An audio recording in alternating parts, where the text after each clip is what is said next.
How's everyone doing today? This is Dr. Bafano with another lecture on Middle East politics. For this lecture, we're going to be discussing the relationship between the Islamic faith and democracy, and whether or not Islam is an impediment or perhaps not an obstacle, but a pathway towards democracy in the Middle East. So let's get to it. I'm going to share my screen with you. And let me go to my PowerPoint here. All right, so we have several goals in this lecture. Number one, we want to discuss what is the historical relationship between Islam and democracy. As you're going to find, it does have a lot of similarities as well as differences with Christianity in terms of its relationship to democracy, in that there's been a lot of change over time across the Islamic world, right, in terms of its attitudes, its relationship with democratic institutions and values. Now, in the process, we're going to identify the concept of a Muslim Democrat. That is someone who's on the center right. They support democracy, but they also support traditional religious values and having public policies that reflect those values. So just like Christian Democrats in Europe or Republicans in the United States, there do exist conservative Muslims who also support democracy. And we're also going to go into the case study of Turkey, right, to kind of analyze this relationship. It's going to demonstrate that, A, there are, in fact, Muslim Democrats that support democracy. And in the process, I'm also going to demonstrate how many of the factors that have led to authoritarianism in the modern Middle East are not necessarily just related to political Islam, but other factors. Okay, so we're going to have a discussion on the case study of Turkey to demonstrate this. Now, usually with my class, I'll start them with this question. Is Islam a major reason why authoritarianism persists in the Middle East? The overwhelming majority of countries in the region today are not democracies, and there's all sorts of discussions amongst academics about why this is the case. Right now, we've already presented several theories on this, right? So for one, the Middle East has had a lot of problems with oil and rentierism. You got a lot of states in the Arab Gulf that use oil well to dominate their societies. We've also discussed a lot of other theories like the influences of colonialism and ethnic diversity and conflict, right? So there's a lot of things outside of the Islamic faith that can explain why there's a lot of dictatorships in the region. However, there are some scholars who have suggested that there may be a relationship between Islam and authoritarianism. And this is how this theory goes. The Islamic faith, just like other traditional faiths, Christianity, Judaism, Hinduism, so on and so forth, their traditional texts promote traditional values. And these traditional values then in turn lead to dictatorship, lead to authoritarianism. So what do I mean by traditional values? Well, for example, we discussed earlier in the semester that the traditional Islamic faith through Sharia law promotes patriarchy, right? The dominance of men over women. So women, for example, it's harder for them to get a divorce. It's harder for them to gain access to inheritance. They have less rights in the legal system. Men can marry 4 women, whereas women can only marry one husband, for example. So this leads to inequality, and inequality is something that fosters authoritarianism. For other examples, traditional Islamic values promote hierarchy, right? So, promotes this conception of God and the existence of God. And so thus there is a hierarchy within the cosmos, and thus there's also a hierarchy within society. And traditional political systems in the Middle East were also highly supportive of monarchy, hierarchical political systems, right? That also gave support to traditional religious institutions and enforced Sharia law. And of course, traditional religious values also promote theocracy, the mixing of religion and politics. They suppress things like freedom of religion and freedom of discussion on religion. They also suppress the rights of religious minorities. We talked about the people of the book in a previous lecture and how religious minorities did not have the same rights as Muslims within Islamic societies. Now, of course, these traditional values also exist within other faiths. Okay, so in the Islamic world, these theocracies that have existed, such as in the Islamic Republic of Iran, in Afghanistan under the Taliban, have enforced traditional Sharia law. So we talked about in previous lectures, right, various examples of theocracy. So for example, we talked about Salafi theocracies in places like Afghanistan under the Taliban. We talked about as well under the Arab Gulf monarchies in Saudi Arabia, Qatar, Bahrain, the United Arab Emirates, in Kuwait, how these monarchies had these close alliances with the religious clergy, and they promoted traditional religious values. They promoted Sharia law. And finally, we discussed the Shia theocracy in the Islamic Republic of Iran. And so all of these countries today have very traditional religious legal systems that mix religion with politics. And because Islam promotes traditional values, you can argue that this has reinforced these authoritarian regimes in these countries.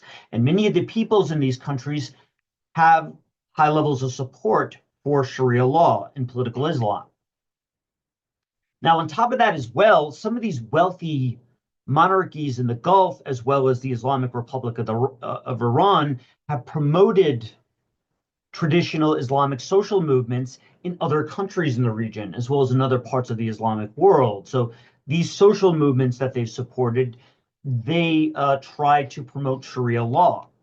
So, for example, Hamas and Hezbollah, okay, they've both been supported by the Islamic Republic of Iran in recent years. Hamas has controlled the Gaza Strip since 2006. Hezbollah has controlled various parts of Lebanon. These are both movements that promote political Islamism. And finally, some scholars have also argued that far-right reactionary movements, such as Al-Qaeda, ISIS, they have supported conflict and terrorism. They have tried to attack symbols of secularism throughout the Islamic world. So the Islamic State in Iraq and Syria is a great example of this. So all these different factors, scholars have argued, have made it so that where traditional Islamic values exist, this makes it more likely to have authoritarianism. And so there have been some studies that have actually provided data to back this up, right? Some studies show that there is a correlation between authoritarianism and having strong Islamic traditional religious values. So, for example, this one study conducted a study of over 100 different countries throughout the world from the 1970s to the 1990s. And what it basically showed is that countries that have stronger support for Islamic religious traditions are more likely to be authoritarian, while controlling for other factors that affect whether or not a country is a dictatorship or not. So, for example, countries that are more economically developed, that are more industrialized, that have higher levels of urbanization, that have higher levels of GDP per capita, higher levels of wealth, they are more likely to be democracies because these countries have higher levels of education, and people in urban areas are more likely to be politically active, right, and influence the political system. This makes it more likely to have competitive elections, to have people engaging in the political process. So you can see here, we have a positive correlation. You see under this coefficient here, a positive correlation between economic development and democracy. Now, this study is well also controlled for other factors that affect democracy. Countries with higher levels of sociocultural division, more ethnic, religious diversity within them, are more likely to be dictatorships or less likely to be democracies. Why? It's harder to have systems where citizens cooperate and compromise on political issues when there's more diversity, there's more likely to be civil wars and ethnic conflict.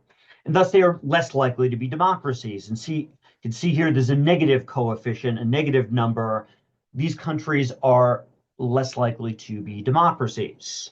Now, the author here also controlled for another factor that affects dictatorships, an important one in the Middle East, rentierism. Countries that are highly dependent on oil are less likely to be democracies. Why? Because there's less economic diversification, and dictatorships are more easily able to control the country's economic source of wealth. In this case, things like oil, mineral resources. And so we see here how being a member of OPEC, the Organization for Petroleum Exporting Countries, makes you more likely to be a dictatorship or less likely to be a democracy. The coefficient here is negative. They also control for other factors here like British colonial heritage and, the communist influence on these countries and so on and so forth. So while controlling for all these variables, countries with an Islamic religious tradition, meaning they're more conservative in terms of their religious faith, they are less likely to be democracies. Okay, so in fact, they are twice less likely to be democracies while controlling for all these other variables. Now, with that said, this is only one study that's been conducted. There have been many other studies conducted, some that involve more country years, that involve more country cases, that also control for more variables that show different results, right? So there's a lot of debate about this. And there are many scholars have challenged this argument on a number of different fronts.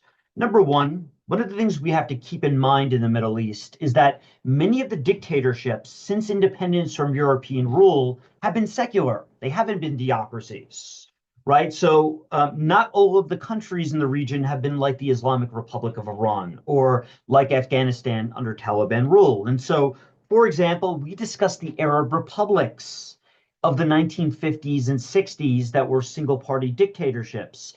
These dictatorships were secular, and they were socialist and highly influenced by the Soviet Union, right? So those Arab republics were dictatorships. Furthermore, not all the monarchies in the region have been theocratic in nature, like Saudi Arabia. So, for example, prior to the Islamic Revolution of 1979, Iran was ruled by the Pahlavi monarchy that was secular, right? So argument number one, not all of the dictatorships in this region are theocracies. Some of them are secular in nature. Secular as in they separate religion from politics. Number two, of course, the Islamic world is not the only place where we've seen theocracies, right? So within the Christian world, prior to the coming of modernity in the 19th century, there were many Christian monarchies that had close relationships with the Christian establishment, with, for example, the Catholic Church. So the French monarchy, prior to the French Revolution in 1789, was a monarchy with close ties to the Catholic Church. So prior to the coming of modernization in Europe, lots of Christian monarchies with the divine right to rule. And of course, within the Christian faith, we have seen this religion evolve over time, right? So far more Christians in today's world support democracy than they did in the 1700s. And the same is true as well, as I'm going to explain in a second, in the Islamic world as well. So religions evolve across time and space. There are many conservative Protestants, for example, in America that support democracy.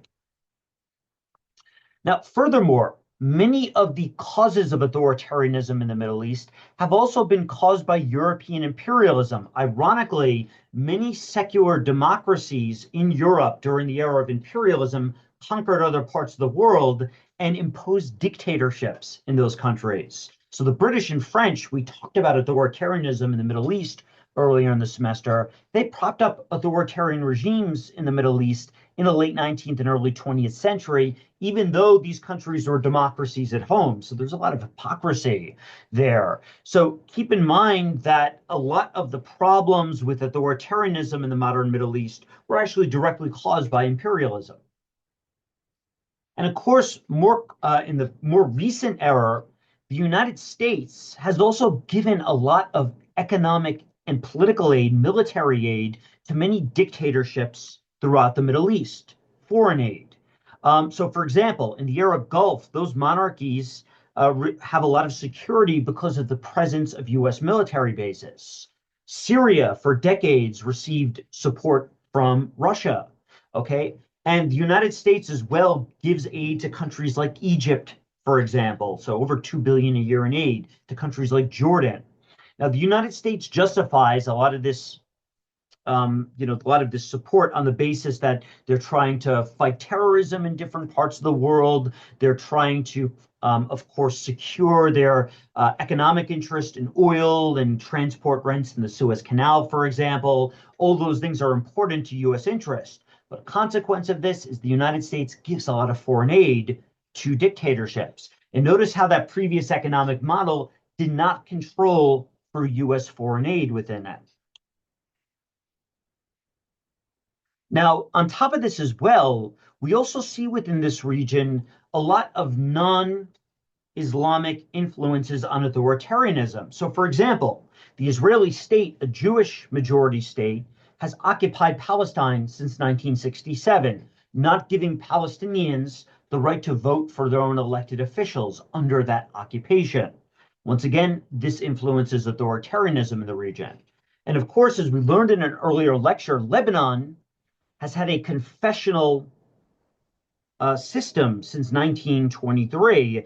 This system, it does allow voting, but it divides seats within parliament based on religion. Okay, and from 1923 to 1991, the majority of seats were given to Christians in this country at the expense of Sunni Muslims and Shia Muslims.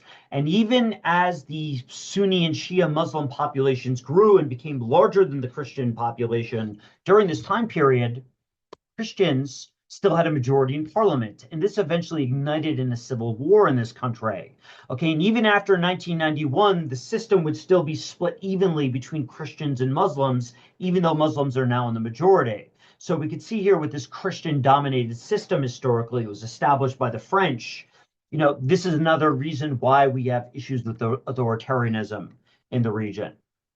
So that's one set of arguments that's been made that, hey, we cannot blame all of the problems and authoritarianism in the modern world on theocrats, on political Islamists, those who support the mixing of religion and politics. Now, there's also another set of arguments that have been made. When looking at recent polling, we now find growing support, okay, for democracy across the Muslim world. Up until at least very recently, the majority of Muslims favor democracy. They have a positive view of it. And now, on top of this as well, while the vast majority of countries in the Middle East, as well as many other parts of the Islamic world, are not democracies, we have seen the emergence of several democracies with Muslim majority populations. So, for example, the world's largest Muslim country in terms of population, Indonesia, okay, has several hundred million people. It is a democracy. It's been a democracy since 1998. Tunisia, a case study that we're going to go over later in the semester, was a democracy from 2011 to 2021. There are other cases of democracy out there, such as Senegal, Albania, and so on and so forth, right? So not all Muslim majority countries are dictatorships. And just to give you another important example for the support for democracy, from 2010 to 2011, there were a wave of revolutions known as the Arab Spring, where protesters across the region rose up against autocratic regimes and demanded democratic transitions. So there was genuine support for democracy in many circles across this region. But here's the thing, it's not only secular Muslims, that is, Muslims who believe in the separation of church and state, that support democracy. There are many Islamists. There are many members of the Muslim Brotherhood, for example, that support democratization. We call these individuals Muslim Democrats, okay? They are kind of like Christian Democrats in Europe or Republicans in the United States. These individuals believe in participating in elections, they believe in civil liberties and political rights, and they support Muslims participating in democracies. Now, with that said, Islam inspires their values and their social policies. So like Republicans, they're opposed to abortion. They are opposed to LGBTQ rights in many ways. They favor, the state, staying out of the affairs of mosques and allowing mosques to preach their faith to the public. So the Islam inspires both their political values and their social values. And Islamic political parties within democracies that I mentioned above, they have participated in free and fair elections. So Muslim Brotherhood, for example, has participated in free and fair elections in the past in numerous case studies like Jordan and Egypt. Now, finally, one last argument that's been made is that there are many traditional Islamic values that do actually lend themselves towards democratization. Well, some don't, others do. In an earlier lecture, for example, we discussed how Sufism, this tradition in Islam that emerged in the Middle Ages, actually promoted religious innovation, experimentation with new religious practices, as well as interfaith dialogue and tolerance towards other religious groups. So there are some traditions within early Islam that lend itself towards democracy. And in fact, we talked about in an earlier lecture the Rashidun Caliphates, the first four successors of the Prophet Muhammad, were chosen based on tribal consensus.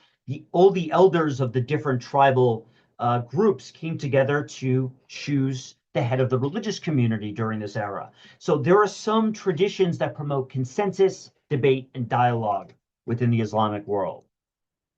So it's a mixed bag here, okay? Some aspects of Islam are conducive towards democracy, while others are not, historically, within the Islamic world. And just to demonstrate this, I'm going to go into the case study of Turkey, which will also demonstrate how secular influences can both be conducive as well as an impediment to democracy. So our case study, Turkey here, our capital here, you can see here is Ankara. And Turkey itself, it's one of the largest countries in the Islamic world. It's got a population of about 83 million people. Now, one of the things that's important about Turkey here is that it's relatively well developed economically. It's a middle income country. Its average person earns about $10,000 a year. And unlike the Arab Gulf states, its economy is not dependent on oil. It has developed an actual industrial sector that is well urbanized. So this is a country that has had a movement towards democracy since World War II. Now, unlike most of the countries in the region, the majority language that is spoken is Turkish, so it's not an Arab majority country. So relatively homogenous in terms of language, with 85% speaking it. But there's also a very large Kurdish minority that consists of about 12% of the country, found in the southeast here. We'll talk about why that's important in a second. Now, most of the Turks, in contrast, are located in the western and northern part of the country, centered around Istanbul and Ankara here. Now, in terms of religions, once again, relatively homogenous. Over 80% are Sunni Muslims, with most of the rest being Shia Muslims in this country. So relatively homogenous in this regards. Okay, so Turkey's struggle for democracy. Well, we talked a bit about Turkey earlier in the semester. You know, this was a country that was at the center once of this great empire called the Ottoman Empire that collapsed at the end of World War II in 1918. And after its collapse, the remnants of that empire, led by this military officer known as Mustafa Kemal, okay, they created this state of Turkey in the aftermath of that. And Mustafa Kemal, he was a young Turk. He was someone who was very secular. He liked the Western model of economic development. And he was also a Turkish nationalist. He wanted to promote a single Turkish language. And he actually formed a single party dictatorship in 1923 that would last past his death until the end of World War II. Now, this single party dictatorship, okay, was a secular dictatorship. Now, Mustafa Kemal believed that many Turks were not ready for democracy, that the people in the countryside were too illiterate, they were not well educated enough yet to participate in democracy, and they were too religiously conservative. You see, Mustafa Kemal was Western educated, was a well-educated officer. He wanted to eliminate religious influence from politics. So he had this very radical, secular, single-party dictatorship. He dismantled the country's religious courts. He prevented, he got rid of the influence of religion on the legal system. He also as well promoted women's rights. He gave women the right to vote. He bans, okay, the influence of Islam on the political system itself, and even confiscated many of the lands of the mosques and took direct control of those mosques to ensure that they were not promoting a reactionary conservative Islamic sort of rhetoric such as Salafism. So Mustafa Kemal, he promoted a single party secular dictatorship in order to modernize the country. Now, we also as well promoted industrialization, he promoted economic development, and during the interwar period, the country did grow economically. Now, when did the country begin to shift to democracy? Well, a lot of this has to do with a political shift that the country engaged in post-World War II, a shift to the United States. Now, why did the country shift towards America after World War II? Well, it has a lot to do with the Cold War. See, during the Cold War, the beginning years after 1945, the Soviet Union began to threaten Turkey over access to the Dardanelles and Bosphorus Straits. So the Soviet Union and America emerged as the two great superpowers of the world. And the Soviet Union was seeking to spread its economic and political influence. They wanted to spread communism to countries like Turkey, and they wanted to influence Turkey's politics. And they began to demand that the Turkish government open up to allow the Soviet fleet to be able to access these straits. And the Turks didn't want to lose their sovereignty to the expanding communists who were located just north, okay, of the Black Sea, whereas Turkey's located south of it.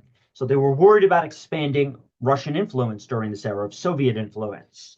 So as a consequence, the Turks turned towards the United States for help, okay? And so during this time, there was a president, okay, who was in power. His name was President Truman.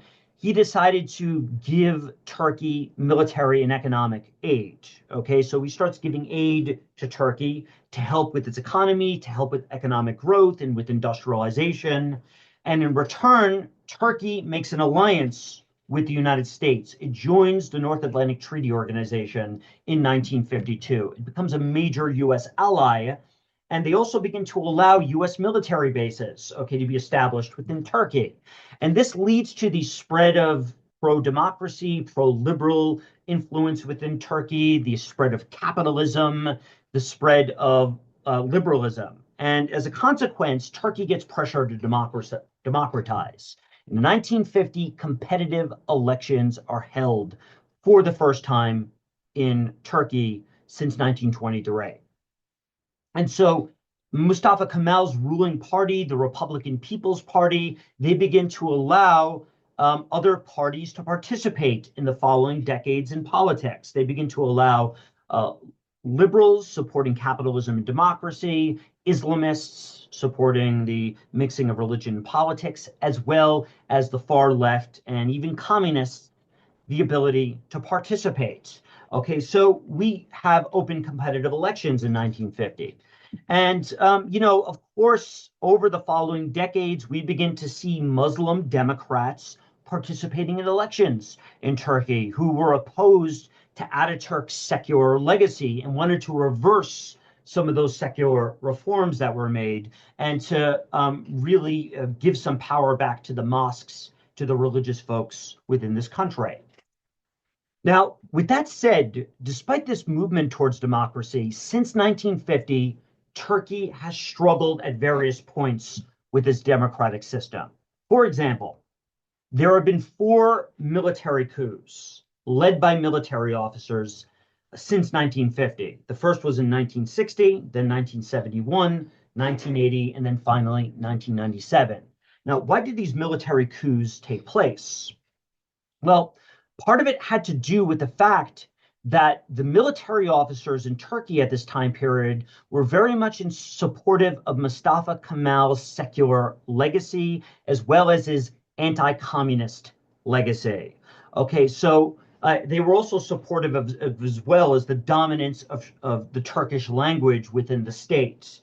So with each of these coups, okay, the military stepped in order to prevent communists or Islamists or Kurds from influencing the political system during each of these time periods. Now, after each of these coups, the military would step in, overthrow the democratically elected government, but then restore democracy soon afterwards, and they would go back to the barracks. Okay, so this happened each and every time after these coups. So they happen nearly every decade here, right? So we get this trend of coups to protect the country's secular Turkish political system.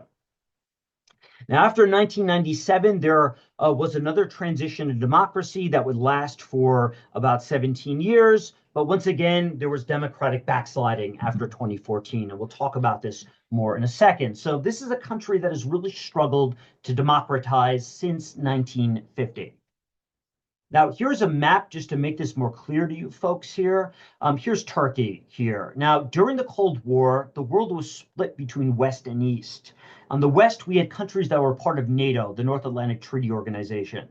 These countries received support from the United States, okay, across the Atlantic in terms of military and economic funding, and the U.S. established military bases in West Germany, Italy, Greece, and Turkey here, okay? In contrast, the Soviet Union, which had spread its influence into Eastern, okay, Europe, they were supporting communism. And they were, okay, they formed their own international organization called the Warsaw Pact.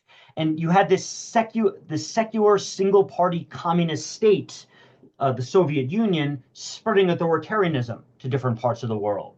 So the Turks here, okay, they were worried about the Soviet Union because they wanted access to the Bosphorus and Dardanelles Straits, which you can see on this map here. And so the Soviet Union, they had control of the Black Sea and they wanted access to the Mediterranean Sea. The United States wanted to prevent the Soviet Union from doing that, thus they give aid to Turkey. Now, why was there so much instability in Turkey's democratic system? Well, the reasons are not just because of the influence of those Muslim Democrats, those political Islamists we talked about. There's other reasons for that instability. One had to do with the nature of Ataturk's economic policies and that of successive governments in the 1950s, 60s, and 70s. While his policies brought economic development, his investments in industry, it led to Turkey becoming an industrial producer. They're going to start to produce electronics and other products and export them to Europe, okay, during this era. The fact is that most of this investment took place in the Turkish regions of the country, particularly in the northwest coastal region in Istanbul. Now, as a consequence of this, this is where the factories were built, but this is going to lead to a large wealth gap between the northwestern Turkey and the rest of the country. And so because of a growing wealth gap between rich and poor, many poor individuals are going to oppose this regime. And some of the individuals working in these factories as well are going to demand higher wages, better pay from the business owners and from the state. And so thus, we're going to see a communist influence in this country. The Communist Party is going to form in Turkey, okay, as early as 1920, even before Mustafa Kemal successfully, okay, kicked out the Europeans from Turkey and formed a state in 1923. And it's the Soviet Union that's going to give support secretly to the communists here. Now, of course, Ataturk would not allow them to compete in elections. He had a single party state. He wouldn't allow communists to mobilize openly. However, after World War II and after the end of the single party regime, we're going to see the emergence of the Confederation of Turkish Trade Unions. Okay, it's a left-wing, far left movement that supported workers' rights and redistributing wealth to the poor. And while they are going to be involved in elections, they're also going to get involved in some militant activity here. And in the 1950s, the government is going to arrest many of these left-wing activists for engaging not only in protest, but in militant activity, as well as engaging in elections. And the Turkish government, which during the 1950s was controlled by a capitalist party known as the Democratic Party, they were worried about the communist influence growing. And the radical left as well began to engage in various forms of terrorism as well. So this is something that's important to recognize. It's not only far-right Islamists that engage in terrorism. It's also been the far left within this region, right? So communists in the past have committed acts of terrorism. So one of the justifications for some of these coups, this 1960, 71, and 80 coups by the military officers, was that they were trying to prevent the spread of communism in the country. They didn't want the Soviet Union gaining an influence. They had to protect the country from this. They argued that communism was bad for economic development and the political future of Turkey. So here's a map just to demonstrate this, okay, to provide evidence for this. Now, if you go to Istanbul today, you go to, it's kind of the economic heart of Turkey and the cultural sort of capital of the country, right? So it was the capital of the Ottoman Empire prior to the formation of the modern Turkish state. If you go to Istanbul today, very wealthy, well-developed. It's got a well-developed industrial sector, a tourist sector, doing very well, as is the capital, Ankara. But if you go, the farther south and east you go, the poorer things get, especially in Kurdistan here to the southeast. Okay, so this is one of the problems that's created instability in Turkey. And notice how, that was a conflict that, well, didn't involve Islamists. It involved a secular state and communist social movements, right? So not all the problems in Turkey have been caused by Islamists. Now, the second reason for instability is also a problem not related to political Islam, the Kurdish-Turkish divide. You see, Ataturk's single-party state from 1923 up until 1950, when competitive elections were finally held, it was a state that promoted the Turkish language and tried to suppress all other languages within the state. The idea was to create unity, okay, and to really unify the country against foreign enemies, right? So Ataturk, he creates a single-party regime. He criminalizes the Kurdish language. He doesn't allow it to be used in the media outlets, in schools, even within public spaces. And of course, many Kurds had a problem with this because if you can't speak language in the school system, this is going to hurt your educational chances. If you can't use the language in the media, this is going to make it harder for you to get involved in politics. Now, once the country did transition to democracy, and especially after the 1960 coup, which created a very liberal constitution, the Kurds became very active in electoral politics. They began to form social movements, get involved in political activity. They also began to get involved with communists because they also wanted the redistribution of wealth to Kurdistan, the southeastern part of the country. In fact, a lot of the aid they were receiving was coming from the Soviet Union. And they, of course, began to engage in political activity, getting involved in elections as well as militant activity. In fact, the 1971 and 1980 coups, they were justified on the basis of protecting the Turkish integrity of the states. So as a result of the clampdowns on Kurdish peaceful political activity, many Kurdish activists began to engage in militant activity and guerrilla warfare. So in 1978, a group of Kurds formed the Kurdish Workers' Party, the PKK. This was a far-left movement promoting the rights of Kurds and the redistribution of wealth. And by 1984, they started a rebellion in southeast Kurdistan, promoting the independence and the creation of a Kurdish state. They also as well strive to get the Kurds that are found across the border in Iraq, Syria, Iran, and elsewhere to come together to form a single Kurdish country, something that the Turks are dead set against. And that rebellion has continued. It's gone on and off until the present. There's been over 40,000 people that have been killed in Turkey as a consequence of this. There have been extensive human rights abuses and acts of terrorism committed within the process. So this has been a relatively violent rebellion here. And both the state has committed human rights abuses and Kurdish activists have committed acts of terrorism.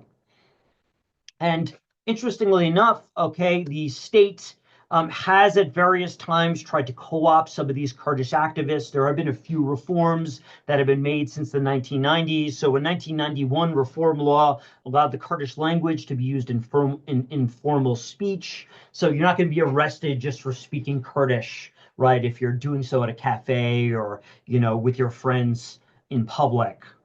Now, there was also a 2000 reform law that did allow Kurdish to be used in media broadcast, although there are many activists that either want independence or want more intensive reforms, such as the redistribution of wealth.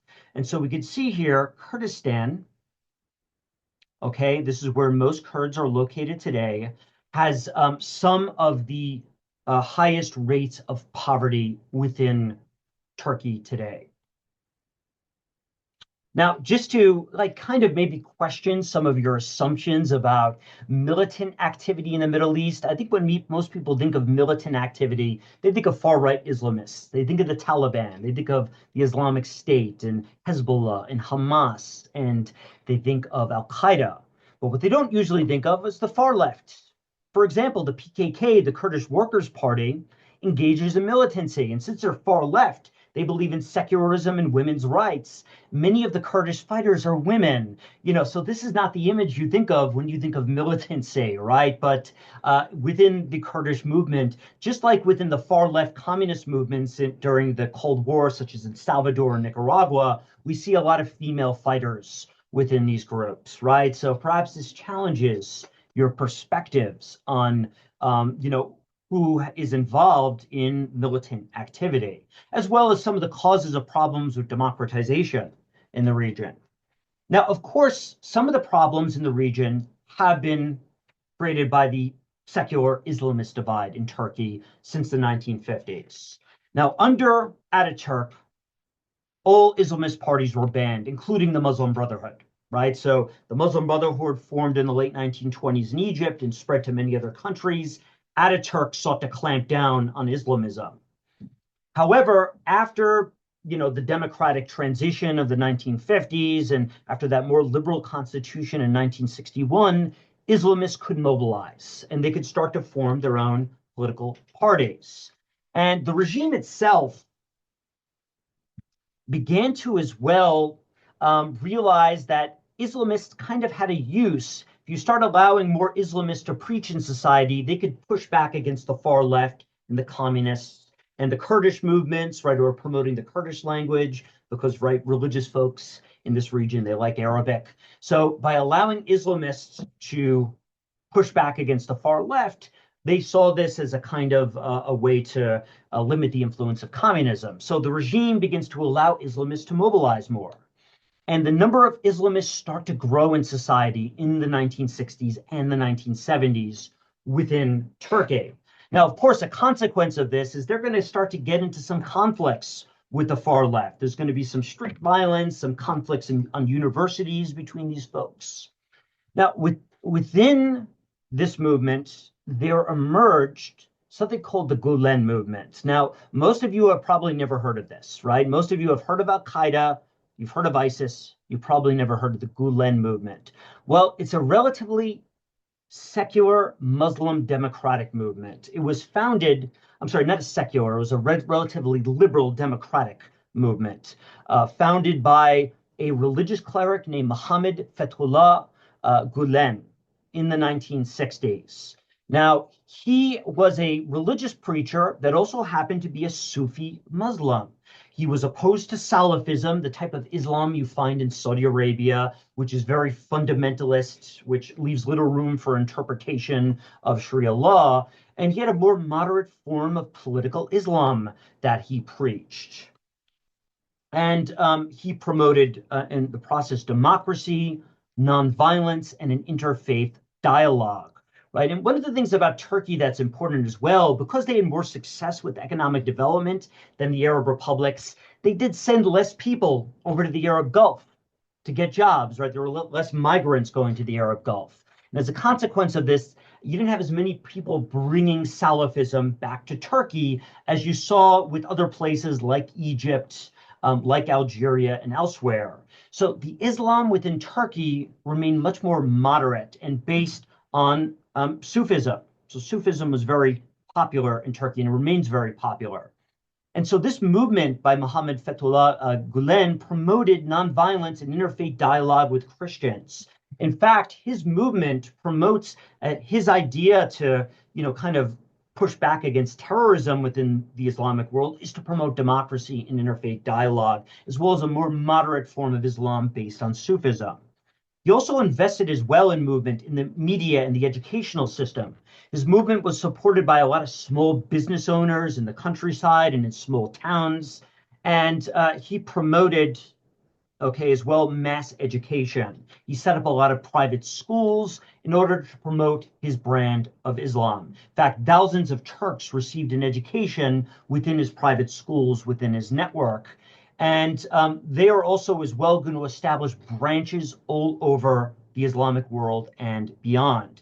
And by the way, this movement has far more of an influence than a radical terrorist organization like Al-Qaeda. You see here that there's over 100 different countries that have branches of the Gulen movement. They seek to promote a more moderate brand of Islam that is supportive of democracy throughout the Islamic world. Now, the reason why you've probably never heard of this is if you're from the West, is that they don't engage in terrorism, right? They don't make the news often, but they have spread their influence by trying to influence the Islamic world through education.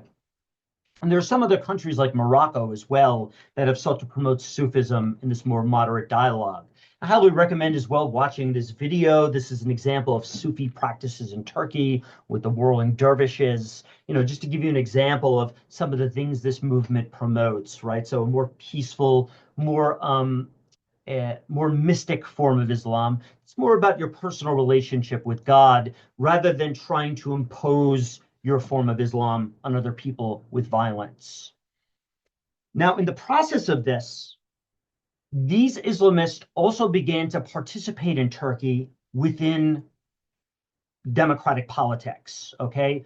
From the 1960s to the present, Islamists have participated in politics. Now, periodically, these Islamist parties would get shut down. After the 71, 1980, and 1997 coups, the Islamists did get forced to shut down temporarily. And in fact, these coups were partially justified on the necessity of preserving the secular nature of the state. So these parties were shut down, but they would reopen after the military junta ended and democracy would be restored. And each time these Islamist parties renamed themselves, right? They would moderate their ideology and they would move farther to the center each and every time, right? As a response to military repression, right? So they moderate their ideology to satisfy the military. And eventually, by 2001, we get the formation of the latest iteration of these Islamist parties, the Justice and Development Party, founded by Recep Tayyip Erdogan. So he was the former mayor of Istanbul, an Islamist who also had formed an alliance with the Gulen movement. So these were moderate Islamists. They sought to participate in democratic politics, and they were relatively moderate. And eventually, they're going to win control of the state in 2002. Now, why did the Turkish government begin to allow Islamists a greater ability to actually win elections? So why did this happen? Well, the Cold War ended in 1991. And when that happened, the United States and the European Union began to place more pressure on countries in the developing world to democratize. It wasn't enough to just be anti-communist anymore. And so the Turkish military, there's a lot of pressure on them to actually allow free and fair elections, especially since communism was no longer a threat. And so thus, the Turkish military allows in 2002 the AKP to win elections. Okay, so not only were the Islamists allowed to win, they were allowed to govern in the aftermath of the election itself. So this was a big turning point in Turkish democracy here. Now, part of what also helped the AKP, so after their victory in 2002, there was a bit of an economic boom throughout the world, in the next couple of years, and Erdogan's government benefited. The Turkish economy was growing. There was growing exports of industrial goods to the European Union. There was growing tourism to Istanbul. So things were popping. Things were growing here in Turkey. And in the process, the reforms that were made in terms of social reforms were relatively moderates, kind of typical of the center-right party. So they, for example, ended a ban on headscarves in certain public places. They freed mosques from direct government control. They're going to put some extra taxes on alcohol, for example. So the reforms were relatively moderate. This was not like Islamic rule in Iran after 1979, when they banned women from going to the same schools as men, or forced women to wear the burqa or the hijab in public streets. So very different sort of situation. It was a more moderate form of Islam, more conducive towards democracy. And in fact, from 2002 to 2014, Turkish elections were relatively competitive. Okay. And you can see here, this is Recep Tayyip Erdogan. He was the leader of this party. And notice some of the differences between him and some of the other Islamists we've seen here. He doesn't have that long beard, right? So this kind of implies a little bit more flexibility when it comes to his own personal views of Islam. And he's wearing the suit and tie here. And so thus, his movement was a mix of, support for democracy as well as traditional Islamic norms.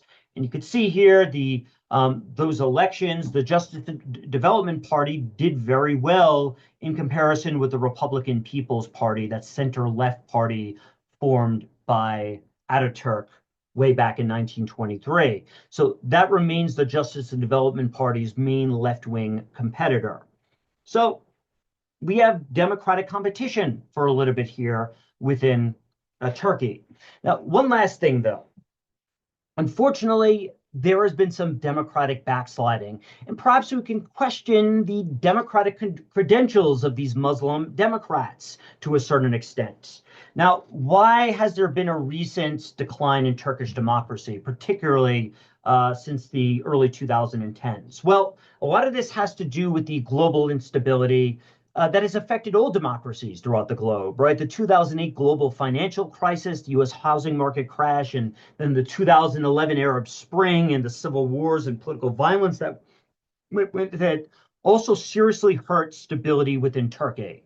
There was a huge migration crisis within Turkey because you had a lot of Syrians crossing the border, lots of economic problems. The economy took a downturn, and these things only grew worse with COVID in 2020.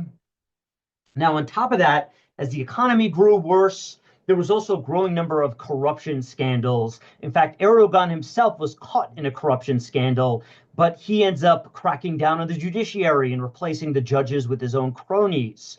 And on top of that as well, there was growing protests in Turkey over this. In 2013, a group of protesters gathered in Istanbul and Gezi Park. There were left-wingers protesting against the regime, and the regime cracked down with force. And so they cracked down on the opposition, and it became harder after this for the regime's opposition to be able to mobilize and engage in elections.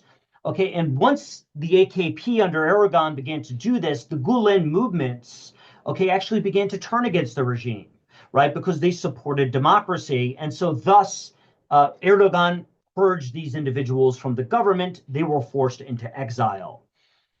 Now, as Erdogan began to centralize control, the military once again became worried about the secular nature of the state, and thus they attempted a coup. But this time, the coup failed.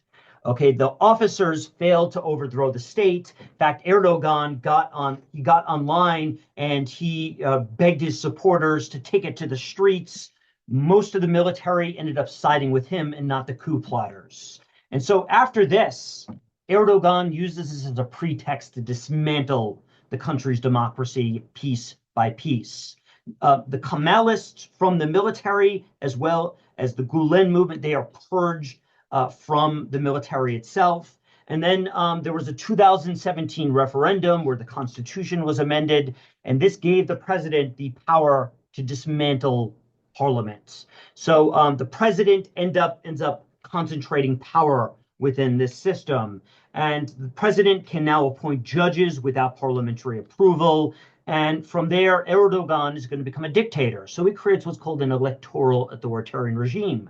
They were still in opposition. They could still run for elections, but they can't win effectively. And so thus, Turkey returns to a dictatorship. Now, the question is, did Erdogan move in the direction because this was his plan all along and he wanted to impose, a autocracy based on political Islamism? Or was this just a result of, the other countries throughout the world that have experienced democratic backsliding in Hungary, Poland, and even the United States here? So there are debates about why this backsliding took place. So, I'll leave that up to you to decide why this happened. Okay, that does it for this lecture. Hopefully what you got from this is a more nuanced understanding of the relationship between Islam and democracy. I will see you all next time.